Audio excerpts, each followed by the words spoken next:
Students, Munna sir education centre में आपका स्वागत है। आज हम लोग नया चैप्टर चालू करें, इसका नाम है मैपिंग और फंक्शन। फंक्शन किसे कहते हैं? फंक्शन डेफिनेशन जो है, function is a rule in which all the elements of set A are connected with unique element of set B. मतलब इसमें जो ए जो है सेट है, उस सेट का सारा एलिमेंट, ध्यान रहे सारा एलिमेंट, कोई भी एलिमेंट बाद नहीं जाना चाहिए, सारा एलिमेंट कनेक्टेड होना चाहिए unique element of set B. मतलब कोई एक एलिमेंट के साथ, यानी इसका एक एलिमेंट इसका किसी एक के साथ ही सेट होना चाहिए। ठीक है, मतलब इधर का एक से ज़्यादा से कनेक्टेड नहीं होना चाहिए, ये ध्यान रखना। ठीक है, अच्छा तो कंडीशंस क्या है? कंडीशन में ध्यान रखना, all elements of set are connected with any element set B. मतलब सेट ए का सारा एलिमेंट बी के साथ कनेक्टेड होना ही चाहिए। मतलब एक भी एलिमेंट ऐसा सेट ए में नहीं रहना चाहिए जो कि बी के साथ कनेक्टेड ना हो, ऐसा होना चाहिए। दूसरा होना चाहिए उसके अंदर क्या, every element in set A must be connected with one element only of set B. मतलब सेट ए का कोई भी एलिमेंट सेट बी का कोई एक ही एलिमेंट के साथ कनेक्टेड होना चाहिए, दो एलिमेंट के साथ कनेक्टेड होने से नहीं होगा। ठीक है, उसको बोलते हैं हम लोग फंक्शन। सम फंक्शन का सिंबल के ये एफ करके लिखते हैं हम लोग। Okay, written in the form F such that A tends to B, यानी ए सेट से बी की तरफ जा रहा है। ठीक है, यानी पहला एलिमेंट ए से लेंगे और दूसरा एलिमेंट जो है वो बी से होगा। जैसे फॉर एग्जांपल देखो, सेट ए सेट बी अगर हुआ तो मान लेते हैं इसमें ए बी सी डी चार गो है, इसमें एफ जी एच ऐसे कुछ टाई तक दिया हुआ था, जिसका ए के साथ ई का कनेक्शन है, बी के साथ जी का कनेक्शन है, सी के साथ मान लेते हैं एच का कनेक्शन है और डी के साथ मान लेते हैं एफ का कनेक्शन है। यानी इसका सारा एलिमेंट किसी ना किसी से कनेक्टेड है, यानी एक भी फाँका नहीं है। अच्छा दूसरा, इसमें देखो, इसका मतलब ये क्या हो गया, एक ही के साथ कनेक्टेड है, यानी ये एक तो फंक्शन है।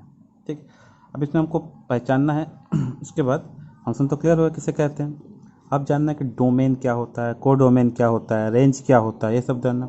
डोमेन क्या होता है, फर्स्ट सेट में जितना सारा एलिमेंट है उस सभी को बोलते हैं हम लोग डोमेन। ठीक है, फिर ये कोडोमेन क्या होता है, कोडोमेन होता है सेट बी में जितना सारा एलिमेंट है सबको, चाहे वो किसी के कनेक्टेड हुआ हो या फिर कुछ बचा हो। ठीक है, सेट बी में देखो एक्स्ट्रा बच सकता है, इसमें कोई बचना नहीं चाहिए था। तो जो भी है सब चीज़ को एक साथ क्या बोलते हैं, कोडोमेन। बट जो चीज़ सेटिंग हुआ है, जिस कनेक्टेड है, उसको ही सिर्फ क्या बोलते हैं, रेंज। ओके, अच्छा अब इमेज क्या कहते हैं, इमेज बोलते हैं ए वाले पार्ट को तुम्हारा इमेज बोलते हैं। यानी elements in set B which related to set A, जो सेट ए के साथ रिलेटेड हो जो सब एलिमेंट, उसको बोलते हैं इमेज। जैसे कि अगर पूछा जाए ई जो है, ई किसका इमेज है, ए। यानी अगर पूछे ए का इमेज कौन सा है तो बोलेगा ई, ऐसे लिखते हैं। ठीक है, नेक्स्ट प्री इमेज क्या है, प्री इमेज होता है सेट ए का, यानी elements in set A which are connected with set B are called preimage. जैसे for example A is the preimage of E, A क्या है, E का प्री इमेज है। Okay, A क्या है, E का प्री इमेज है। Okay, तो मोटा मोटी क्लियर हो गया कि आखिर हमको फंक्शन किसे कहते हैं, क्या क्या रूल्स है। ठीक है, और भी कुछ फंक्शन टाइप का है जिसमें कुछ टाइप्स है, हालांकि जो मेन इंपॉर्टेंट टाइप्स है जिसमें 3 टाइप्स का होता है, वो सारा टाइप्स हम लोग क्लास 12 में पढ़ते हैं। लेकिन यहाँ पे जस्ट फॉर एग्जांपल कुछ टाइप का फंक्शन को समझना होगा। जैसे कांस्टेंट फंक्शन क्या है, F X is equal to कोई एक नंबर रहे, उसी को बोलते हैं कांस्टेंट फंक्शन। ठीक, आइडेंटिटी फंक्शन, आइडेंटिटी मतलब कोई सिंगल नंबर हो, सिंगल कोई लेटर हो, जैसे F X is equal to X. ठीक, दूसरा है पॉलिनोमियल फंक्शन क्या, F X is equal to इस तरह बहुत सा नंबर हो। ठीक है, x square plus 6 plus 8। Rational function, f x ऊपर में एक ठो है नीचे में एक ठो, उसको बोलते हैं रेशनल फंक्शन। मॉडुलस फंक्शन, इसमें ये बहुत इंपॉर्टेंट है, आगे जाके बहुत काम में आता है, अच्छा तो याद रखना। ऐसे इस तरह के ठो अगर 2 लाइन काटा जाता है तो ये होता है मॉडुलस फंक्शन, इसको मॉडुलस बोलते हैं। ठीक है, इसके लिए एक तो रूल्स याद रखना कि F X is equal to X, क्योंकि हम लोग आगे चैप्टर बहुत सारा पढ़ेंगे, तो उसमें एक्स होता है कब, when X greater than equal to 0, और जब एक्स का वैल्यू लेस देन 0 होगा तब उसका वैल्यू माइनस होता है। ये बहुत इंपॉर्टेंट प्रॉपर्टी है। ठीक है, या मॉडुलस के लिए। नेक्स्ट है सिग्नम फंक्शन। सिग्नम फंक्शन क्या होता है, किसी एक फंक्शन में बहुत सारा नंबर दिया है, मतलब कोई एक वैल्यू के लिए कोई एक वैल्यू आता है, कोई एक वैल्यू के लिए कोई एक वैल्यू आता है, मतलब बहुत सारा नंबर अगर वैल्यू आता हो, एज पर एग्जाम्पल हम दिखाए हैं इसे, कोई ज़रूरी नहीं ऐसा, लेकिन बहुत सारा वैल्यू एक एक पर्टिकुलर के लिए एक एक पर्टिकुलर वैल्यू, ये एक के लिए एक ही आता था, इसमें एक से ज़्यादा आता है, उसको सबको बोलते हैं signum function. Next greatest integer. अभी ग्रेटेस्ट इंटीजर क्या, ग्रेटेस्ट सिंपल ये वाला है, ये ब्रैकेट है, ये ब्रैकेट रहेगा, इसको बोलते हैं ग्रेटेस्ट इंटीजर फंक्शन। इसके लिए क्या होता है कि देखो रूल्स याद रखते हैं, ग्रेटेस्ट जब मान इसका वैल्यू 0 है तो इसका मतलब 0 कब है, 0 से less than equal to X, मतलब इसके अंदर कुछ भी होगा तो हमेशा क्या 0 ही आएगा। इसका वैल्यू अगर 1 होता मान लेते हैं, इसका मतलब क्या 1 से लेकर 2 के बीच में होगा, ठीक है। -1 होगा तो -1 से 0 के बीच में होगा। ओके, ये सब था कुछ फंक्शन का टाइप्स। ओके, अब चलते हैं ऑब्जेक्टिव में। देखिए ये वाला, R is defined at a number of function F such that R से आर, मतलब आर से आर तक जाएगा सेट। इसमें क्या F x equal to sine X, sine X तुमको तो पता ही है, साइन एक्स का क्या होता है रेंज, मतलब कहाँ से कहाँ तक जाएगा तुमको पता, -1 से 1 के बीच में होता है, ठीक है। यानी F real number R F x equal sine x, तो इसका रेंज कहाँ से कहाँ जाएगा, या तो हमेशा -1 से लेकर 1 के बीच में होता है, ठीक है। साइन एक्स कॉस का दोनों का हमेशा -1 से 1 के बीच में होता है। ओके, अब दोनों बताना कौन सा ट्रू है। इस ट्रू में से तो सबसे जो ट्रू है, ट्रू वाला पार्ट बी वाला है, देखते हैं।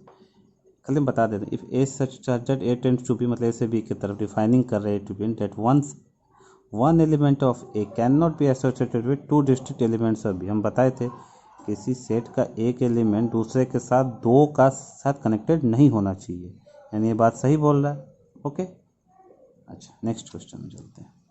नेक्स्ट क्या है, दैट ए को दिया हुआ set and Z with the set of integer, Z एक और इंटीजर सेट है जिसमें mapping F A to Z, मतलब ए है इससे जेड की तरफ जा रहा है, तो एफ एक्स दिया इतना, तो बता रहा है कि इसमें से 2 का प्री इमेज कितना होगा। प्री इमेज तुमको पता है सेट ए में रहता है, यानी इसका जगह 2 बैठाएंगे तो अपने आप आ जाएगा, ठीक है। देखते हैं, यानी ए सेट से जेड तक जाना है, तो इमेज जो है 2, इसका जगह क्या कर दिया 2 हमको चाहिए, इसमें 2 चाहिए, मतलब कितना पे 2 होगा, इसका मतलब एफ एक्स का जगह 0 बैठा है, 0 बैठा है तो इसमें क्या मिल रहा है 2 मिल रहा है, यानी 2 जो है ये 0 का प्री इमेज है, 0 का प्री इमेज ऑफ 2। ओके, अब ये क्या है, ए सेट बी सेट दिया हुआ है, ठीक है। उसी तरह क्वेश्चन से अब इसमें -2 का इमेज निकालना है, ठीक है। इमेज निकालना है तो इमेज में तो मतलब इसका वैल्यू यहाँ पुटिंग करना पड़ता है, बस इसका जगह पुटिंग कर दिए। अब इसका जगह पुटिंग कर कितना है 0, यानी 0 is the image of -2। Okay, 5 number F x equal इतना दिया हुआ है, जेड से जेड की तरफ जा रहा है, तो इसका वैल्यू जो है 3, इसका वैल्यू कितना आएगा। ओके, तो देखो एफ एक्स इक्वल 2x-1 था, ठीक है, तो एफ एक्स जगह 2 बैठा है, एक्स का जगह 2 बैठा 4-1, 4-1 मतलब कितना हो जाएगा 3 होगा, यानी इसका जो वैल्यू आया है 3, कब आएगा 3 जब 2 आएगा, यानी इसका आंसर कितना होगा, इसका आंसर 2 होगा। ओके, यानी ऑप्शन कौन सा होगा, ये वाला होगा। ओके, चल नेक्स्ट चैप्टर में चल, क्या F x equal to X plus 2 दिया हुआ है, F1 निकालना, F1 निकालने पहले इसमें से x निकालना होगा, ठीक है।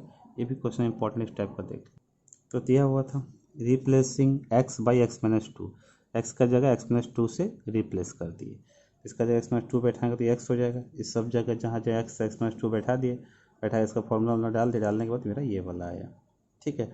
अब क्या करना, हमको F1 निकालना था, तो x का जगह क्या किया 1 पुटिंग कर दिया, तो 1 पुटिंग कर तो आगे F1 का वैल्यू कितना आ गया 10।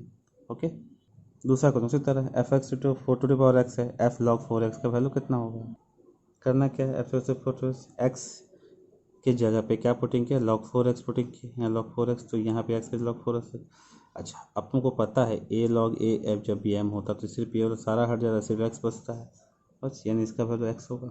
ओके, ठीक है, इसका वैल्यू x होगा। अब इसमें से तुमको बताना है कौन सा ट्रू है, क्या है, हाँ कौन सा ट्रू है, इसमें सी नंबर ट्रू है, ठीक है। ये जो है represent as a function of Y, ठीक है, ये कैसे है देख लेते हैं, सी वाला, ठीक है, फंक्शन ऑफ वाई याद रखना और, ठीक।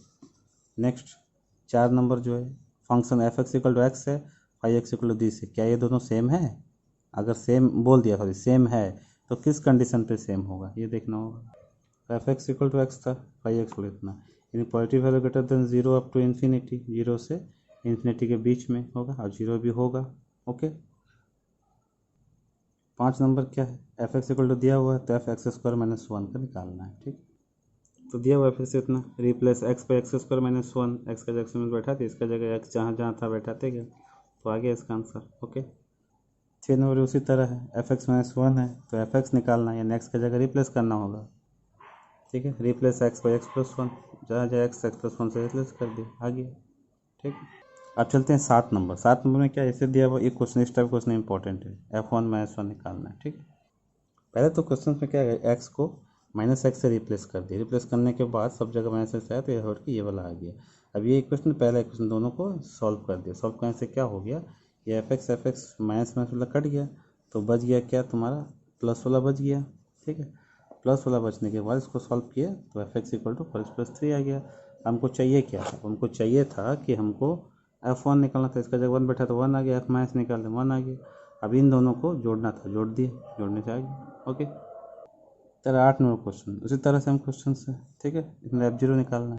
इसी तरह रिप्लेस एक्स माइनस से माइनस एक्स रिप्लेस कर दिए, तो एक्स जहाँ जहाँ माइनस एक्स रहता है इक्वेशन वन, दोनों इक्वेशन को क्या किया, सॉल्व कर दिए, एफ एक्स निकल गया। अब जीरो चाहिए था तो एक्स की जगह जीरो पुटिंग कर दिए तो आ गया। Next, okay, 9 number question, F x equal इतना वैसे इतना, तो इसका वैल्यू निकालने बोल रहा है। पहले क्या कि दोनों जो दिया था लिख दिए, अब 5 3 में इसका जगह 3 बैठा है तो 9 आ गया। एफ एक्स को इतना दिया था, एक्स की जगह रिप्लेस किया 5x की जगह, एक्स की जगह 5x, यहाँ एक्स था 5x बैठा दिया। ठीक है, अब 5x बैठाने के बाद जो एक्स का वैल्यू तो 9 था, तो इसका जगह क्या, 5x को हटा के 9 लिख दिए, 9 की जगह स्क्वायर कर दिए, स्क्वायर बाहर आ गया, log 3 3 1 होता है, तो 2 1 हो गया। नेक्स्ट, इसका डोमेन निकालना है। ठीक है, कौन सा होगा, डोमेन x+3 का रूट है, तो इसमें -3 बैठ देखने देखता है कितना में ज़ीरो होगा, -3 बैठा तो कितना होगा, ज़ीरो हो गया। इसका मतलब क्या है कि ये -3 से लेकर इन्फिनाइट के बीच में कोई भी वैल्यू होगा। ठीक है, ओके, तो यहाँ तक अब रखते हैं, नेक्स्ट दिन अगला इस चैप्टर का सेकंड पार्ट चालू करेंगे। Okay, thank you.